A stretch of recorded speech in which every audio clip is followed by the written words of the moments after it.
Right, ఇంకొక interesting development కూడా కనిపిస్తుంది. 2 రోజుల క్రితం కాంగ్రెస్ పార్టీలో చేరిన మాజీ స్పీకర్, మాజీ మంత్రి పోచారం శ్రీనివాసరెడ్డికి ఇప్పుడు కీలక పదవి దక్కబోతుందని తెలుస్తుంది. ఒకవైపు ఆయనకు మంత్రి పదవి ఇస్తారన్న ప్రచారం జరుగుతుంది. ఇంకొక వైపు ఇంకొక పోస్ట్ కూడా క్రియేట్ చేసి ఆయనకు ఇచ్చే అవకాశం ఉందని చెప్తున్నారు. దానికి సంబంధించి తొలి వెలుగులో ఒక వార్త కనిపిస్తుంది. పోచారానికి కీలక పదవి, వ్యవసాయ కమిషన్ చైర్మన్గా నియామకంపై కసరత్తు, కేబినెట్ హోదాతో కూడిన బాధ్యతలను అప్పగింత, పోచారానికి వ్యవసాయంపై ఉన్న మక్కువతో ఆ బాధ్యతలు, వ్యవసాయ కమిషన్ ఏర్పాటుకు ప్రభుత్వం మొగ్గు, త్వరలోనే అధికారిక ఉత్తర్వులు వెలువడే అవకాశం అన్న వివరాలు కనిపిస్తున్నాయి. ఒక దిశగా ఆయనకు మంత్రి పదవి ఇస్తున్నారని కూడా ప్రచారం జరిగింది.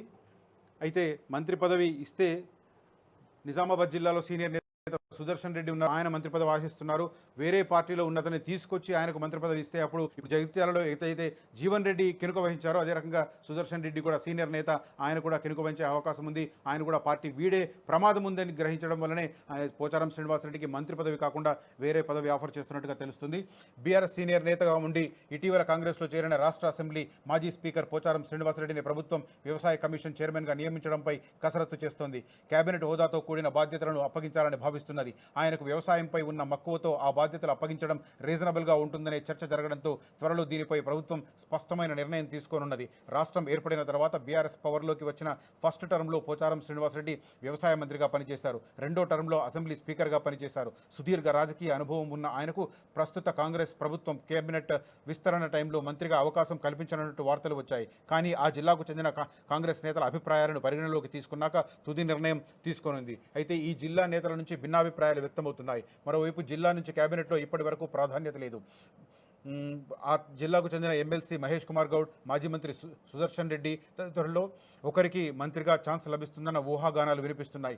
ఒకే విడతలో రుణమాఫీ, రానున్న రోజుల్లో రైతు భరోసా, కౌలు రైతులకు సైతం ప్రభుత్వం తరపున సాయం, ఇలాంటి అనేక అంశాలు పెండింగ్లో ఉన్న టైంలో వ్యవసాయ కమిషన్ ఏర్పాటుకు ప్రభుత్వం మొగ్గు చూపుతోంది. దీనికి చైర్మన్గా పోచారం శ్రీనివాసరెడ్డికి బాధ్యతలు అప్పగించాలని చూస్తోంది. ఆయన నియామకానికి సంబంధించి త్వరలోనే అధికారిక ఉత్తర్వులను వెల్లడించే అవకాశం ఉన్నది.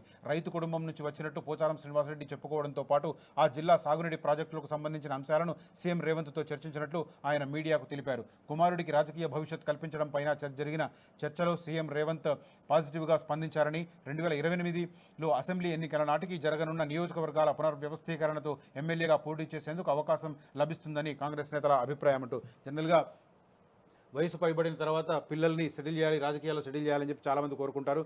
ఆ రకమైన కోవకు చెందిన నాయకుల్లో ఇప్పుడు పోచారం శ్రీనివాసరెడ్డి కూడా ఒకరని భావించాలి. ఆయన 2 కొడుకులతో పాటు కాంగ్రెస్ పార్టీలో చేరారు. ఇప్పుడు పునర్విభజన జరుగుతుంది నియోజకవర్గాలకు సంబంధించి. ఇప్పుడున్న 119 స్థానాలు 150కి పెరిగే అవకాశం ఉంది. 153కు పెరిగే అవకాశం కనిపిస్తుంది తెలంగాణ వ్యాప్తంగా. ఈ నేపథ్యంలో నిజామాబాద్ జిల్లాలో, ఉమ్మడి నిజామాబాద్ జిల్లాలో 9 నియోజకవర్గాలు ఉన్నాయి. ఆ సంఖ్య కూడా పెరిగే అవకాశం ఉంది. కాబట్టి తన కొడుకులను అకామిడేట్ చేయడానికి ఇప్పుడు ఎట్లయితే ఉమ్మడి నల్గొండ జిల్లాలో సీనియర్ కాంగ్రెస్ నాయకుడు జానారెడ్డి తన 2 కుమారులను ఒకరిని ఎంపీ చేశారు, ఒకరిని ఎమ్మెల్యేని చేశారు. అదే రకంగా ఇప్పుడు ఇక్కడ పోచారం శ్రీనివాసరెడ్డి కూడా అదే వ్యూహంతో ఉన్నట్టుగా మనం అర్థం చేసుకోవాలి. అసలైన తొలి వెలుగు. ఫాలో వాట్సాప్ @తొలి వెలుగు official.